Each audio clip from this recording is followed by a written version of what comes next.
Spook. Yes. I've become aware Aware what?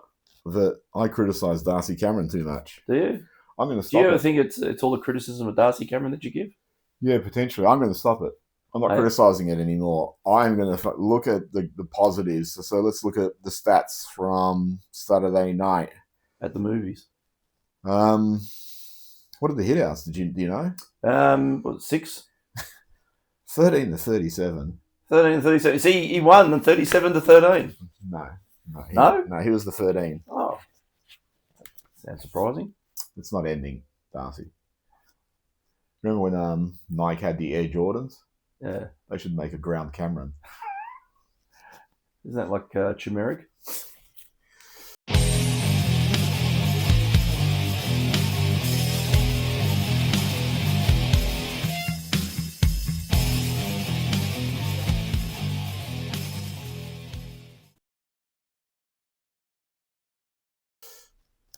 Welcome to Collingwood Rant. I'm Sly. And I'm not Sly.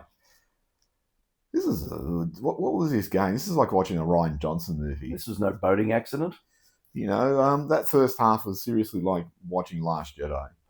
It's one of the worst spectacles, or like Event Horizon when they're clawing their eyes out. That's what it was like. That's what I wanted to do. I was speaking to a few people today, and they said about the game last night and all that sort of stuff, and how was it? And I said, I think it's the most amazing thing I've ever seen. Like, because in that last quarter, I think everyone got onto the ground and just looked at each other and said, does anyone actually give a fuck? Well, last quarter, 4 points to 5 points. And I think I read something today that Sidebottom kicked the last 2 points or something. Did he? For through their goals or something. Okay. So he was kicking points for them. Yeah. I think he was laughing at the time as well. So this game followed a pretty typical standard for us this year. The first half was just dreary, horrible, grotesque, dreariness, boring. Dreary. Was it dreary? Disneyfield, Star Wars, excruciating crap. I know people will say the pressure was there, but it felt more like two bottom four sides trying to slug it out. It wasn't a game for the ages. And then the third quarter, we got our shit together, and often that's what we've been doing. The third quarter, we kicked 5 goals too, but this year what we tend to do is then we tend to put our foot down and play some attacking, exciting football, and things start to happen. And then the last quarter, I've never seen that this year. That was, as you said, like two clubs who just said, well, Port was like, oh, we've had 3 injuries, so we're going to take it easy. And Collingwood was like, we don't want 3 injuries, so let's take it easy also. Yeah, it's real bizarre. But anyway. Kudos to Jordan McGoey. Still, his form in the last 6, 7, 8 weeks has been brilliant.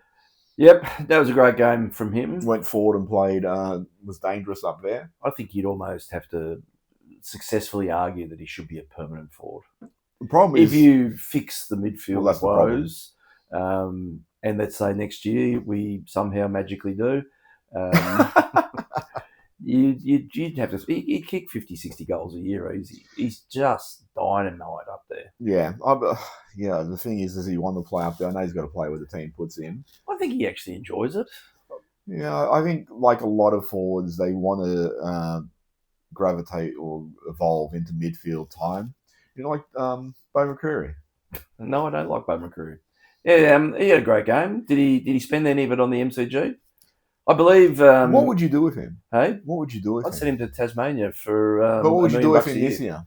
I'd drop him now. I'd drop him too. Dropping him would be the wake up call, and if you don't respond to that, then I don't see the sense of it.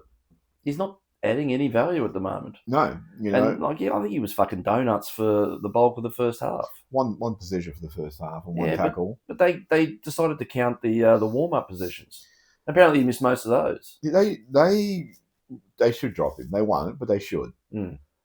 Swadling on his debut. What do you think? Look, he took a while. Like the first quarter, I don't think he touched it. In the second quarter.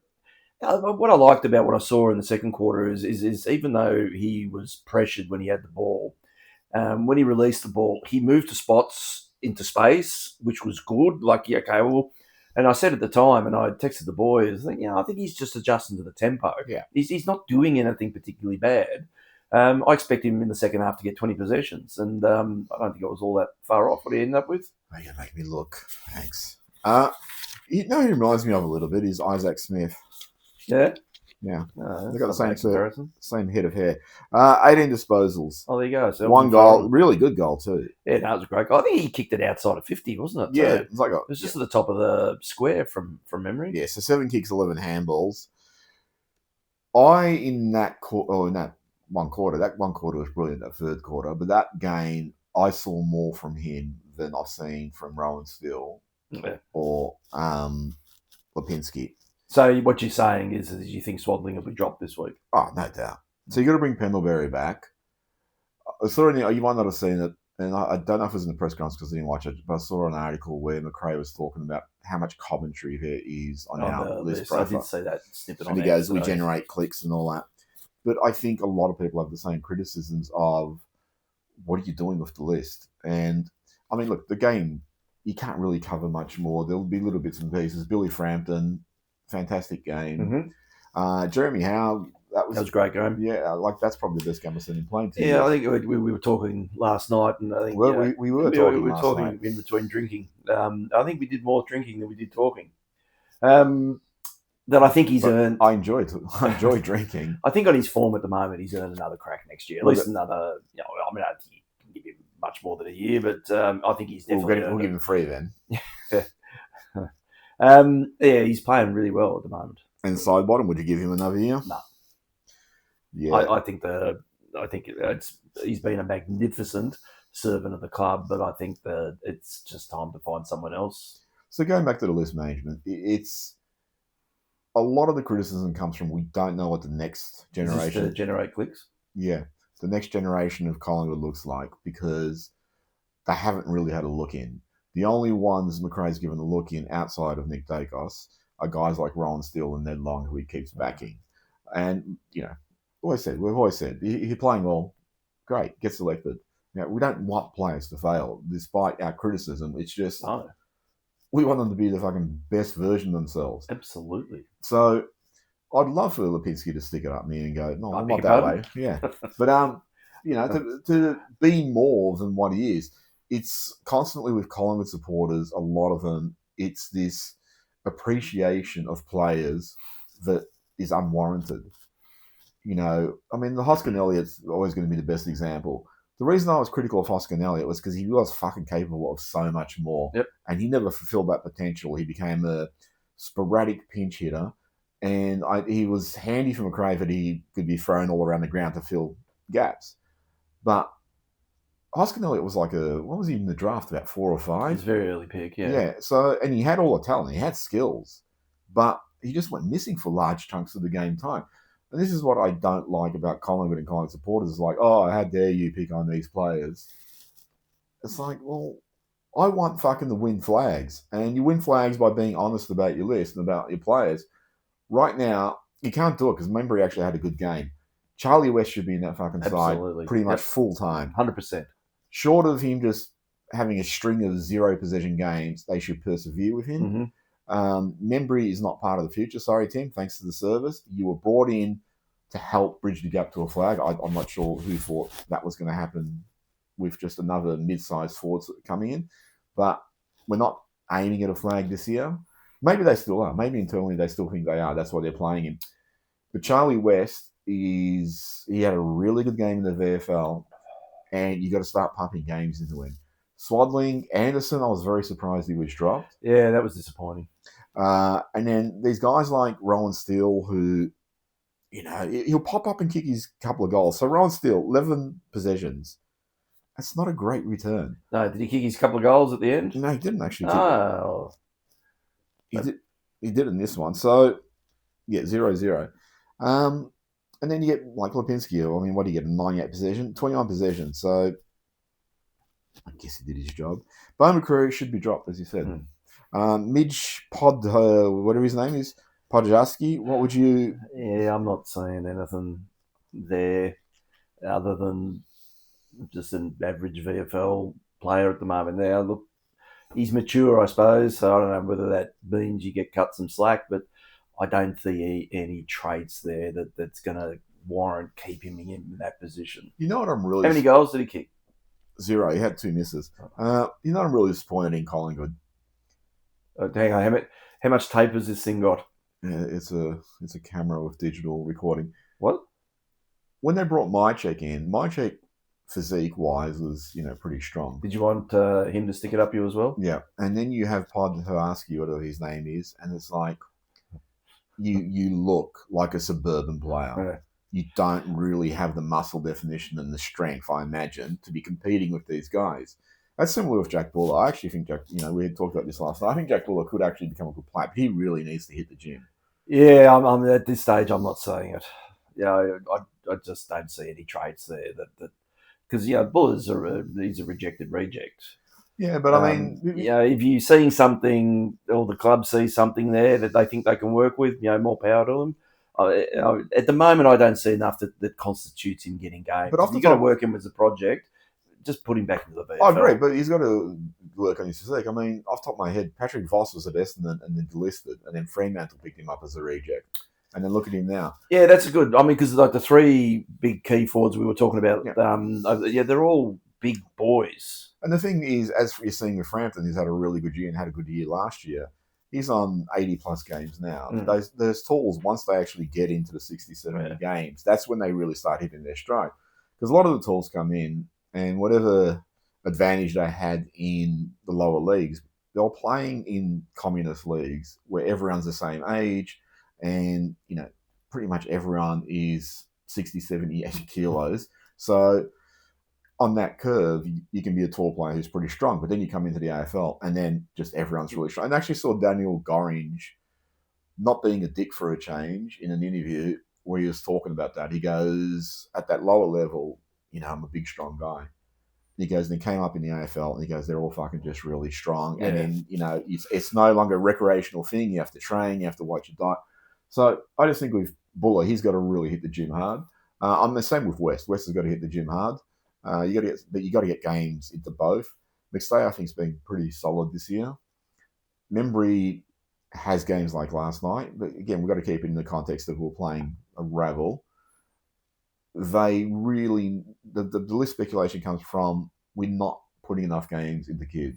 Yeah, I mean, the concerning thing I think that I heard McRae say in the, I hadn't listened to the full press conference, but he was talking about we've set ourselves up for the next few weeks to obviously have a fair crack at winning, to get back onto whatever track they think we're capable of, which basically means they're not going to be messing too much with the list. So you're not going to be dropping Membry or anything. He's going to go like he does always with his predominantly experienced sides. At what expense of the ones that you want to see get consistent goes at it. Well, this is my problem. Is you have guys in there where I don't think you're losing much if you bring in a young guy. Yep. A member will have those games where he'll kick free, but he also goes missing for large patches. Harvey Harrison, I think, just needs to go back to the VFL. He's just really struggling to pick up the tempo after such a long layoff. Yep. That's not writing him off. That's just saying he's got to go back down. I keep saying side bottom should be tried up forward if they're going to have no other options. But guys like Harrison, McCreary, they should be dropped. Rowan still should be dropped. And then you should get a really good look at guys like Anderson and Swadling. And then there's a couple other ones that Cochrane, I know he's had injuries this year, but I think he was on the verge of selection early. Yeah, I think he's only been back a week or two or something over some other niggle. I would love to see, because everyone talks about getting a big key forward, but I would love to see, let's get a big key forward. But alternatively, you can get like a big key back and then try playing Darcy Moore forward. I mean, the thing with Darcy Moore, saying this to someone fucking last night, I don't know who was listening. I think it was what's his name in the bar, that Collingwood administrator. Anyway, I look at Luke Jackson. Luke Jackson's a beast of a ruckman. That's what Darcy Moore could have been, because Luke Jackson is doing what Darcy Moore's dad did, back in the 80s and the late 70s. I mean, Peter Moore, 2 Brownlows, 2 different clubs. Brilliant player, but that's what he was like. He could play as a ruck, but he could also play as a ruck rover, and then he could go forward and kick goals. And Darcy Moore, we've reduced him to just a fullback and interceptor occasionally. I don't think he's a brilliant fullback. I don't think he's brilliant one-on-one. He's good when he can get a run at it. But I think it would be great to, if he can get his body right, to play him. Oh, I'll play him in the ruck because Darcy Cameron can't jump. Yeah, I mean, yeah. Look, I mean, if they can get on top of whatever this issue is with his hamstrings, then you could probably take a risk. But the durability is still a concern. I mean, for me, yeah, I agree, but maybe they need to start conditioning him for that role. But the other thing, I go talk about Podoroski, whatever his name is. He has a VFL physique, but so does that Harrison Coe. And that Harrison Coe comes up because he'll have a look in at some point. He's another one who I think he's just going to get mauled by players who are a lot bigger and stronger. And I've also heard that his favourite film is White Men Can't Jump. I thought that was Darcy Cameron's. Apparently he's a less jumping version of that. But apparently they're good at marking, which is, you can't have everything approach to Ruckman. What's happened in terms of our deterioration? People are saying it's age, and okay, maybe it is. But how does age impact all their fucking skill level that they insist on kicking over people's heads or handballing to people's ankles? Why has the skill level become so deplorable? I don't know. I think we're sort of robbed of a bit of liveliness. I think, in the third quarter when we had that brace of goals, we started hard running and we were very, very much supportive of each other. We were finding space. We were hitting targets and everyone was running in each other to fill that space. And we were transitioning really quick. It was back to that sort of frenetic pace that we were demonstrating and playing really well in 23. But we're only doing it in bursts. And when we don't do that, we're reverting back to some poorly skilled, executable game plan of stuttering ball movement, if you know what I mean. And I think some of that is that subset of the skills dropping. Why? I don't know. I mean, surely they look sharp when they do all this stuff at training and that, but I think when the pressure's on, it tends to be that we don't absorb it as well as we used to, and we get impacted by it. Yeah, but why? We talked about this previously. Why are they insisting on that fucking game plan? Yeah, I don't know. I mean, and I think I said last week, I was watching some of the track watcher training videos, and they were doing those deliberate handballs down at feet level, but they were sort of doing it with the intent that if the potential ball carrier was under pressure, that they were trying to push the ball forward of them, so you could keep the ball and still maintain some meterage by keeping it live in front of you. But you're not seeing the pressure of a game can't be replicated, obviously, at training, and you're not seeing what they're doing in those videos being done at all during the matches. So again, what is it that you're training that you're not executing, or I mean, really, it's hard to work out what's going on with some of the game style. Yeah, I mean, we talked about this a few weeks ago. We just said like playing that sort of chipping, flat-footed game. Plonk. It does actually require precision because it's like, we're just trying to chip our way around, so I totally got to hit every target. Whereas when you're playing that running attacking game, you can put the ball in front of people to run onto, or even if you miss the target, they're in motion, so they can adjust, slow, or speed up to try and get to it. It's really frustrating that for 4 or 5 years, it's McRae been since 2022, he's built in this side the DNA of let's be an attacking, exciting team, and then this year they've gone, let's stop that. And you go, it's like you've had 4 years of doing the total opposite. Can the players actually adapt, or can they reinvent themselves, or can they do that and then have to switch to the attacking game? I find that really, really strange, and it's a complete misread of where the game is, because all the good sides, like the Fremantle Geelong game, I mean, how attacking was that from end to end football? Carlton's doing it under Josh Fraser, and they changed their super coach. Yeah, they changed their game plan in 4 days. It didn't take them 18 months to learn that. What the heck can that be? But that's the thing is, you hear about this ridiculously complicated game plan that everyone has lines they have to run depending on where the ball is and all that. And look, people go, well, we won the flag. It's like, here's the thing. I don't like the almost arguments. It's like, okay, we've won the flag and we made 2 other prelims. We could have won another flag. Okay, we didn't. We won 1 flag and we fell short last year. And 2024 obviously had injuries, and that was bad. And this year we're going backwards. So it's like, don't give me the what happened yesterday argument because it's no longer relevant to now. But what happened yesterday? I had a beer. Ned Long, what do you think about his return? Were you surprised? You said it. You said you'd get one game in the VFL, he'd show some form, and they brought him straight back. Well, what was his numbers in the end? He had 20 possessions. He had 7 kicks and 13 handballs, and only the 4 tackles. Yeah, which is normally what he's averaging, probably 10 or so. Well, how many uncontested possessions versus contested was there? You got that? Yeah, I've got that somewhere. Once I get to it. Why? Well, because he was played on the ball. You would think as an inside mid that he'd be well and truly ticking the contested possession count up. I don't remember him being that much of a standout in any shape or form. Sorry, I don't have the figures. Oh, I'm fucking use you. Well, no use. That's why we're auditioning for replacements for next season. Is the Bear going to do it? No, I thought it was going to be you, Super Luke, and Brody Holland. Well, who's going to be able to see anyone? So many lines. It'll be like I'm talking to myself. I heard one thing McRae was talking about was like the chemistry of different players playing together. And was he wearing a lab coat when he made that statement? Yeah, he was making Milton a monster. Was his hair really frizzy? No, but synergizing the mix. Ned Long, where do you think he stands now? I think there's probably better options. I still feel of the opinion that Anderson's a better option. He's shown more because he's got more strings to his bow. Yeah, Ned Long's not really all that damaging. Yeah, I mean, I look, if he could replicate what he did in the first half of last year, he's very damaging, but can he get to that level and maintain it? No. Or opposition now just aware of what his tricks are and they're able to shut him out of the game because he's never quite got him back there. This thing that McRae does where he loves his defensive players to apply the pressure and to compensate for the fact that you have players who don't run both ways. And so somebody has to do it. So that's why I think Long really gets the look in. I think that's why guys like Steele get a look in. Do you think he achieved any of that last night?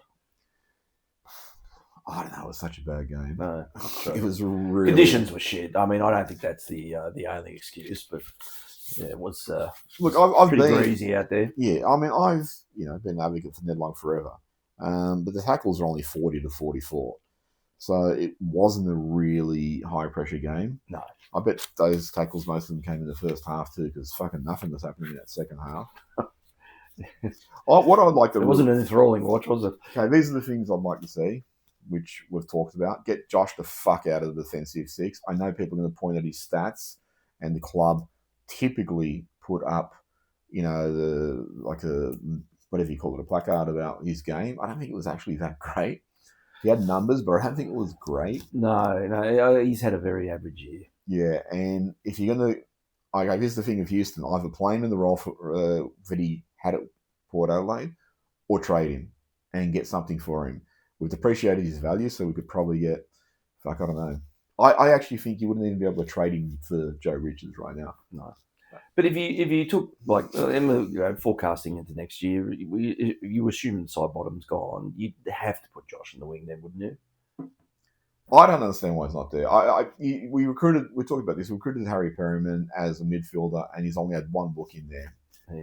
He's off the back line. I think there's question marks over Quaynor's form this year. Kane? Yeah, Kane. Quaynor's form this year. I don't think he's been great this year. No, he's had a very, very average year. But I actually think for the last couple of years he's been more quiet than prominent. Is he still hungry? He got his flag. Is he still hungry for it?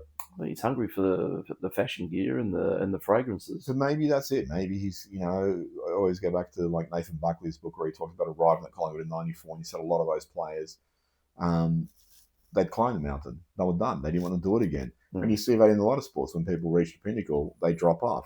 You don't get the Djokovic's and the Nadals and the Federers who just keep going back and back with everyone. Yeah. Obviously, someone like Nick Dacos wants to be there all the time. Nathan Buckley wanted to be there all the time. Do these other guys have it to just keep trying? Potentially no.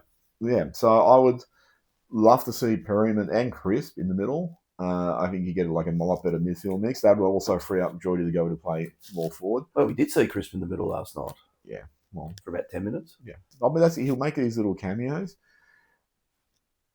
Chris we talked about, like he grabs the ball and goes. He doesn't fuck around with it. But the real concern is, all right, so you look at like what they're talking about for our list management. Lachie Neale for 3 years at $3 million, allegedly. This is what the media is reporting. We know the media's full of shit. Yeah, that's good. Like, well, would you execute that? So, I mean, there's two schools of thought that you would immediately talk about.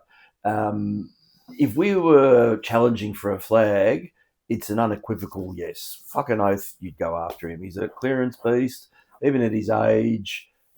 He's going to provide value, assuming he doesn't have that sudden "I've come to Collingwood to break down" phase of his career. Absolutely, yes. I mean, I see positives around, mentoring, working with Nick. Certainly like. I think we talked about the impact that he could potentially have on Ed Allen to improve his game would be enormous. But would McRae sacrifice Ed Allen to play Lachie Neale? All this stuff has to work if they're working in conjunction with each other, not just alternating. Sorry, and I should have mentioned Ed Allen has continued to show more and more now that he's in the fucking middle. Who would have thought? Yeah. I mean, it took you 3 years to do this. And that really frustrates me. It's like, this is the year is you're playing, Ben Long at full forward. You've played those guys like Steele and Pendlebury inside bottom at halfback. You're playing Josh at halfback, and everyone's looking at it and just going, "It's not." Well, from what we're seeing, it's not working. Who knows what KPIs they're using to measure the statistics? But I would have thought just play your players in the positions they're best, unless they really need to fill holes. This is the thing I get really frustrated with. These guys aren't filling holes. These are just his preferences. I mean, Ned Long maybe to play forward. That was more of it's a weird choice to choose him to do it. You would have thought you'd choose Charlie West or even play Iliro Schmidt or fucking anything. But these are his preferences. I want to play Josh at halfback. You got 19 halfback flankers there, but you want to play Josh at halfback. I'd love to see Will Parker just have Josh's role. Or that's right. I'd love to see Houston have Josh's role and then Parker get a different role at halfback. But with Lachie Neale, I mean, do you do this 3-year deal for $3 million? I think initially when I saw the figure, I was pretty much gobsmacked. I don't know whether it's that the value is there at $1 million, or are we talking this level of money to tell other people in the market that we're willing to spend? If you're willing to come, is it a combination of both? I don't know. It just. I've been pro until they started talking figures and terms. Look, I think it's chicken soup stuff. It certainly isn't going to hurt, but it's not going to put us any closer to a flag in the next year or two. But maybe that's not what our intent is to get out of that decision to bring him in. Yeah, but I think that's really their imperative at every cost. It's like we are always going to be contending. Like Geelong, we talked about that. The Geelong record about there was that meme or whatever the fuck it is you sent me where they talk about Geelong's insane record over the last 20 years. Yeah. And they keep making finals, but they've only won the one flag since 11. And the 7, 9, and 11 flags, they were built off the back of the draft. Yeah, you can't include it in this strategy they've got of topping up. Yeah. Like anything, you can make all numbers sing and dance in a particular direction. But I think if you're going to realistically judge Geelong's performance on their top-up model, they've netted one flag in, 12 years or something like that? Yeah. 14 years. You look great. You're fucking making a lot of prelims and playing finals consistently. Now, in terms of the finances of the club, that's what they have to do. But if you're not getting any closer to building something that's sustainably successful, then it's really having one flag every 10, 15 years. Would you be happy with that? No. But you're making a lot of money. Would you be happy with that? It's not what we're looking for as supporters. I think you're quite comfortable in assuming that the finance of the club just takes care of itself. And that you being blind to that may influence which way you lean in a particular direction as being a hell of a lot more important versus being just important. But I don't see that model as being something that I'd rather have down years and then build something that's successful for about 5 or 6, maybe wins 2 or 3 flags, and consider that a better way of doing things. But what would I know? Every club that's won multiple flags has done it through the draft. Now, there's no guarantee that if you go to a draft, you'll succeed. Carlton, for an example, they've twice gone to the draft and haven't had grand final success. Oh, well, it's a shame. Yeah, or you get, they're going to do it this year. But then you get teams potentially there's other clubs who've just gotten their picks wrong. So North Melbourne, what have they been on the bottom for 15 years? Their picks haven't really translated into guys that are going to get them into contention. I mean, lately they've got a few more guys like Wardlaw and Giesel who really look the goods. I mean, that's the big thing about the drafting is you got to get the picks right. No. And you don't just have to get them right, but you have to find those super freaks in that draft, and you can't guarantee that. I mean, you go to Murphy Reed, was picked up at pick 17 a few years ago. Potentially he'd be number one in that draft. So, you can get these guys a little bit later. You don't know. But the clubs who have had that sustained success have come through the draft. My problem with Collingwood is, all right, you follow the Geelong model. They've been contending. They haven't been good enough. When they finally won one, they actually started picking up quality guys like Dangerfield and Cameron. And they went to the draft and they found some really hidden gems. Like Tom Stewart would be number one in that draft. He was like pick 41. And even this time around, they've gone and gotten guys, like that Jack Bowles, which is a bit of a bullshit salary cap dump, which AFL should have investigated, but didn't, from Gold Coast, that is. But that Tanner Braun, even that Jack Martin, these are a lot of guys who were like top 10, 15 picks. So they've brought in a lot more quality to try and compete. We're bringing in guys like Jack Buller, Roland Steele. You're bringing in these guys, no disrespect to them, maybe they'll become superstars, but they're extremely speculative. Yeah. It's like we hope they have another level. I mean, it's like the Ash Johnson. We know with Ash Johnson that the club believed if they could get his mindset right, he could be anything. He had raw talent coming out of his bum. Yeah, but they didn't get that. And that's the thing too, is like you get all these speculative picks, and there's a reason they usually come lower in the draft is because they have aptitude issues or, fitness issues or whatever the case. So we're speculating on a lot of guys. I mean, really, no disrespect to Ron Steele, but if you took him out of that side, does it really fucking matter? No. You're trying to bring in guys. So if you're going to renovate, you need to bring in the right guys. So if you're going for a flag, which obviously that's what they're trying to do over here, the Lachie Neale thing, okay, makes sense. It's scary, though, at that age that you're going to give him 3 years at $3 million because Steele Sidebottom, as we said, this time last year or a little bit earlier, he would have been All-Australian. And that second half of the year was really, really not great. At that age, you can just hit a wall suddenly. And to be obligated to then Lachie Neale, which is like, oh, well, we've still got to pay him $2 million over the next 2 years, and he's just not up to it anymore. Then you're just clogging up the bloody salary cap. If they could get Neale and Butters and then a big key forward. Oh, you'd change the side pretty quick. Or a big defender and then throw Darcy Moore forward. Then, okay, you bring in some real quality, but the other thing I was going to say here is too, the rumour is now Ben King's going to Hawthorn. And then people are going, oh, we should go after one of Hawthorn's players, Mitch Lewis or Marby Chol.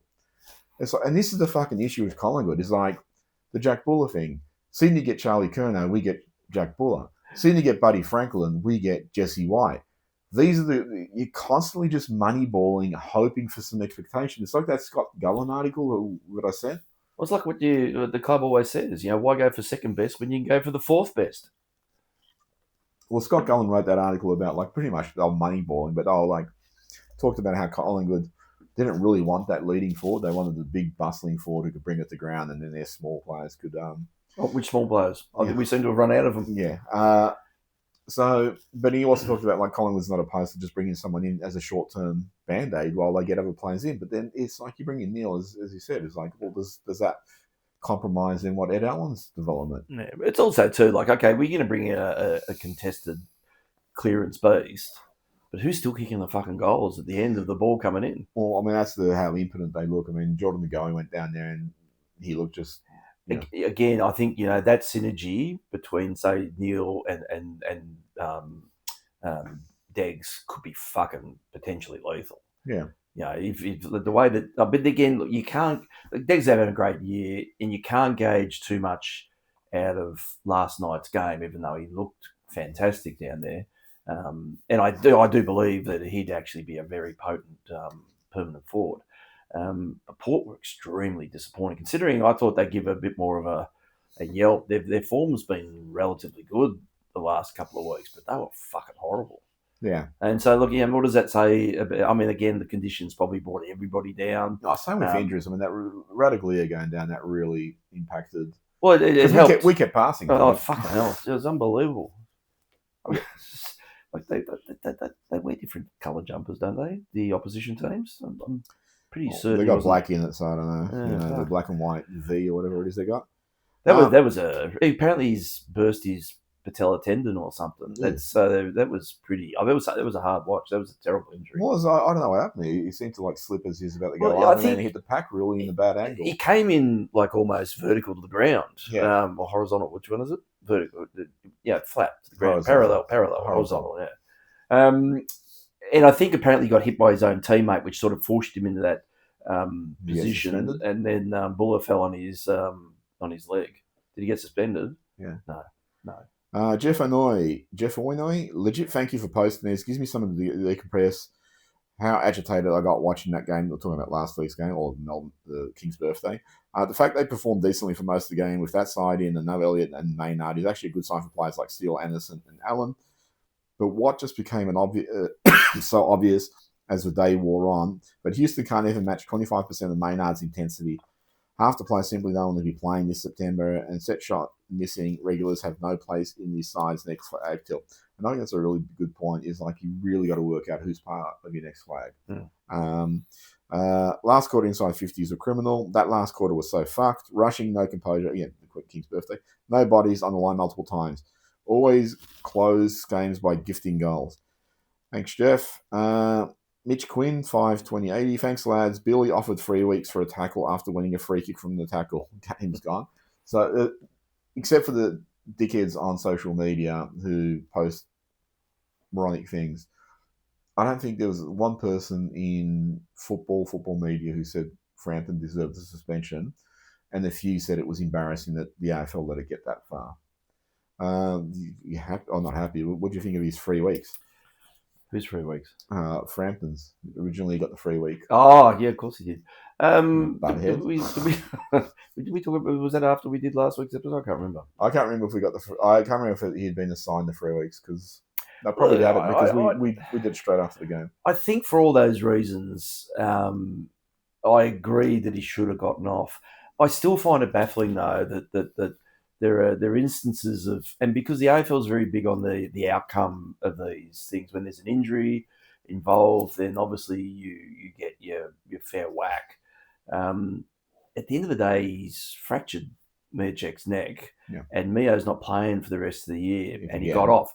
And it's fine because I don't think there's a lot of blame that you can attribute to the action or anything like that. But the outcome is pretty severe. I'm surprised he didn't get penalised for that. I thought he'd get penalised because of the outcome. Because you're getting blokes that are just copping bloody rabbit punches to the stomach and stuff getting rubbed out for 2 to 3 weeks now. That there's not too much. Or it's obviously probably again when Maynard went down from the trip from what's his face? Isaiah Pickett. Yeah, that popped his shoulder out, and he's not playing for a couple of weeks again. But he got off, so it just seems to be again like anything with the AFL. But he got fined, so they actually said you're guilty, but we're not going to suspend you, which I find that's a farce. And the mitigating or the thing that people go, Maynard's shoulder would have popped out anyway. I don't believe that because surely the club wouldn't have sent him out with the belief it's going to go at some point. Surely they sent him out saying it could go again, but potentially it could hold for the rest of the game. So Pickett's action, whether I know it was weakened, but Pickett's action actually resulted in the injury. Yeah. So and a leg trip, to actually lift your leg like that—that's purposeful. Yeah. I mean, the Frampton one's accidental. Yeah. I was about to say that it just seems to be just literally is chocolate about what the outcome of these things is. It's just baffling. There's no consistency that's applied, even though the tribunal systems are meant to be about precedence and consistency. Well, we've said it for ages. It's just like the AFL has to accept that, sometimes shit happens and it's no one's fault. it's unfortunate, but you get players, you look at like these guys when you're up close to them, they're just, they're physically strong. My check's trying to charge for the tackle.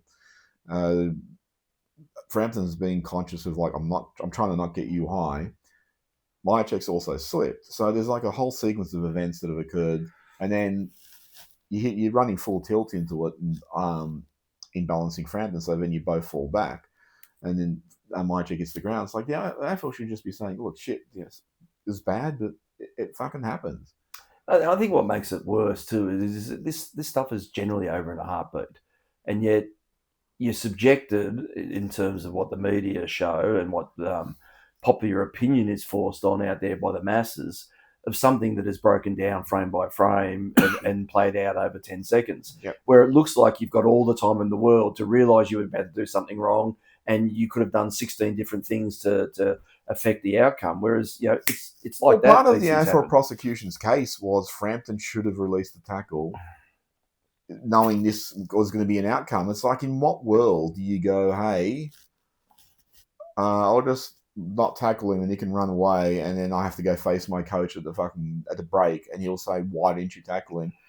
Because I saw 30 seconds into the future that if I tackled him, he was going to break his neck. That's that the AFL even floated that shows you how fucked up they are. CN double. Lipinski was seen over the bye round skipping down the yellow brick road with a Tin Man, a Scarecrow, and a young farm girl from Kansas. Was he? Make by Army Chronicles. It seems like culmination of bad decisions, bad luck, and bad game plan has come to a crescendo, and now here we are at the precipice of an enormous crossroads. Sopranos reference. Top up Geelong style or bottom out. And if the top up fails, we'll bottom out anyway, which is a really good point. I found it interesting when they spoke to Brad Scott after he got fired from Essendon. They asked him about merit last year, and Scott said, I voted to let him go. And when I asked him why, he goes, because I thought like he'd been part of several attempted rebuilds that hadn't worked out for him, and the right thing to do was just to let him go and experience some success. Which he's going to go at the end of the year anyway. Yeah, but I mean, look, I don't mind that Essendon made the stance, but I just found that interesting perspective from the coach, because sometimes I look at Nick and like the game he played last night, where he's had 41 possessions, and just sort of think, do you want to do to this guy what you did to Nathan Buckley, where in 94 you arrived, you played finals, and then from 95 to 2002, he didn't play finals again. And he only really played a handful of finals, but he played in 02, 03, 06, and 07 he came back really late. He didn't really have a great look at the finals that he wanted to play. Yep. Robert Toohill. Fly needs to tell McStay, McCreary, Lipinski, Membry, and Houston to step up as leaders instead of being passengers. Houston, short steps, soft broken tackles, and a total lack of commitment. Jeez, I wish. So it's not just us that sees this. Also tell Shores to have some composure and not just throw it on the boot and kick it as long as he can. Someone made a really good point. Paul, not you. It's another Paul. But don't give away my secret identity. But he was just saying, fuck, with Shores, can you keep your feet? How often does he come to ground? Continuing from this comment, all forwards need goal kicking practice every week. Missed shots loses games, but how many teams give it the practice it deserves? I mean, that's been an age-old argument. Yeah, I mean, I think the medical teams or strength and conditioning, or whoever they are, believe that same repetitive action actually causes wear and tear on the knees. Yeah, but you know what causes wear and tear? Fucking missing. Yeah, I think Matthew Lloyd said he was disallowed from practicing. I think it was him years ago. He said from practicing his dental career. Yeah, Boston Kennedy, 2020. Have you ever considered writing for Jimmy Kimmel? Boston Kennedy, 2270. Quite frankly, I'm ashamed and depressed. That's after King's birthday. He just wrote to tell us that. Yep. S-Guys, I don't get why Chris doesn't get more 7 ounces. Yep. He's preaching to converted. He's much better than Pendlebury and McCreary. Asham Prism. Somehow, losing has returned to the club. The team is falling short as we have too many players in the B-grade players, but only one A-grade player. Yep, Pat Lipinski. Too many over 30s not performing to the standard, and it shows. If we can somehow get some quality, maybe we can have another crack. Sprinkle more kids throughout the season, see what they've got. Thanks, Membry, but it's to go west for Charlie. Fly, just play west for the rest of the year, for goodness sake. So I think West will come in for Buller this week. Yeah.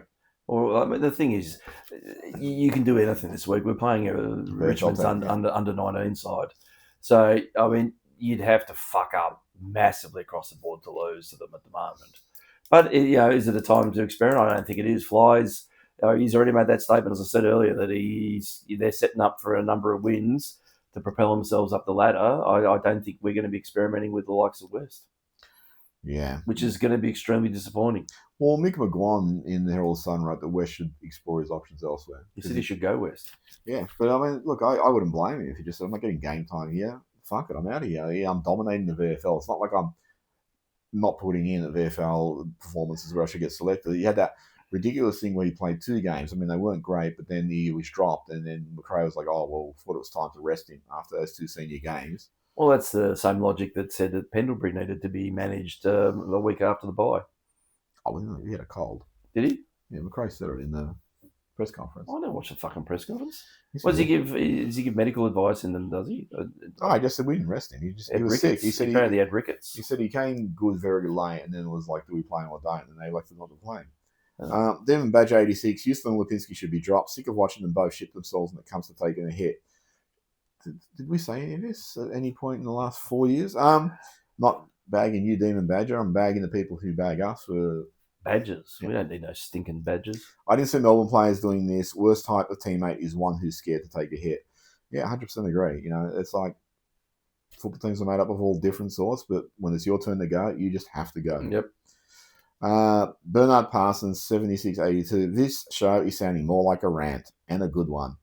We'll try and fix that. The tap is not important. It's who gets the fucking thing. Put the blame where it belongs. Nick is overrated. He plays like he is Superman. Superman never makes so many errors and misjudgments. Have you seen the Zack Snyder Superman? I haven't seen Nick snap anyone's neck. Oh, he tried to do it with Butters, did you notice? Did he? No. Oh. But they had a little bit of an interaction. West is miles off it. Touch each other on the willy. No. He plays like he. Sorry, West is miles off it. There is no one in the VFL good enough, which is why so few changes are made. Houston is gun shy because of his suspensions. He should be instructed to forget that and just go for it. This was floated a little while ago with Houston. I believed it for a little while, but then I stopped because there's times Houston will just jog and lope to a contest, or his player will run off and you can see he's just loping. And it's like, that's got nothing to do with being in self-preservation mode because he's worried about getting reported and suspended. He just doesn't have intensity at times. He very selectively chooses when he wants to go. Now, I can understand not hitting a pack because of his suspensions, but here's an idea. Hit a pack without your fucking elbows flying. Or don't try and shirt front someone like you did with Rankin a few years ago and knocking him, into bloody next week. You can. The game is made up of people who go into packs time and time and time again without getting reported and suspended. Richmond this week got tons of injuries. There's some pretty unflattering things about their coach. Have you? Yeah. Can you say? No, what I heard was like their training program is contributing to all these horrible injuries they're getting, which is very reminiscent of what happened when Buckley took over and we started getting tons of injuries. And 64 ACLs in the 1 year. Just heard some stuff about like you're getting the list management right to some extent in the rebuild, but you got the wrong guy in charge. And I actually, and somebody will describe this, but I actually think in when Buckley took over, because he really pushed the physical side of it, and I know that when they lost to Geelong in the grand final in 2011, they wanted to size up and be stronger in packs and shit. But then they had this whole spate of injuries for like 5 years. But I look at guys like Scharenberg and Freeman, these guys who are getting injured. Freeman never had a hamstring injury until he came to Collingwood. Then he had the worst one ever. Did you break these guys' careers? Did they never become the player they should have because of how they were pushed? Now, someone will say, hey, didn't stop Pendlebury from playing and Sidebottom. It's like everyone's fucking different. And I remember Buckley said at that stage, to make an omelette, you got to break a few eggs. And it's like, well, maybe these kids who are coming up from a junior level into an AFL level don't need to be pushed that hard that early. And that's what I think is happening at Richmond too, is they're getting players who are broken, and are they still going to be the players they should be? Some players like your Pendles, like your Nick Dacos's, they're probably going to become guns. No, not probably. They will become guns regardless. Nathan Buckley was the same. but you get a lot of guys who need a lot more careful cultivation. So at Richmond, it's a Richmond supporters. I know, it's scary. So yeah, you could have just said fuck them. Yeah, good point. So Richmond, struggling with injuries. Got pretty much a VFL side in. They went down to North Melbourne in what looked like a thrilling game by about 4 or 5 goals. You can't see us losing this one. No, I did hear today that we've only kicked more than 100 points once this year, and I think at a minimum that should be our target to kick a big score.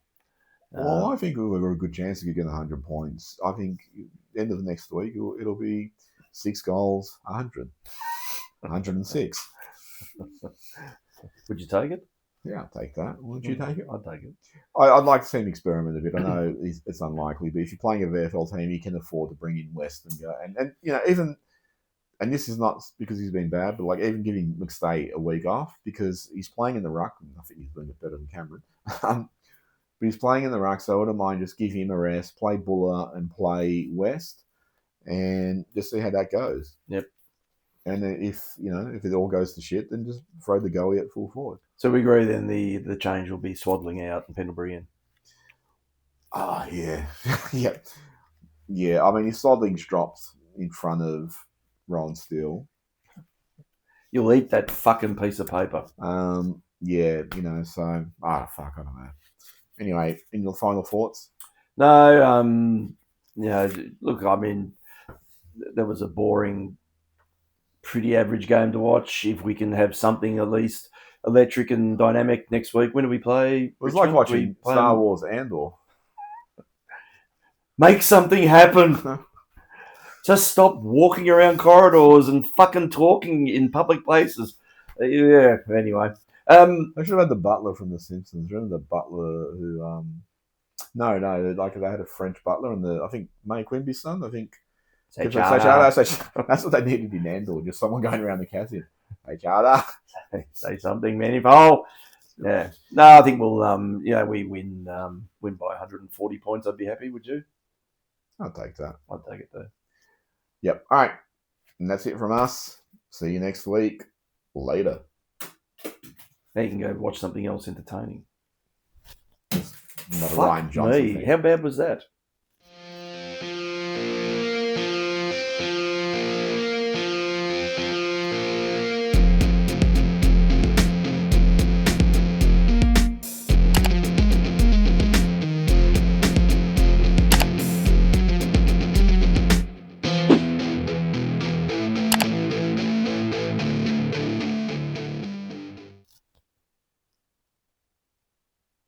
Let's get the fuck out of here.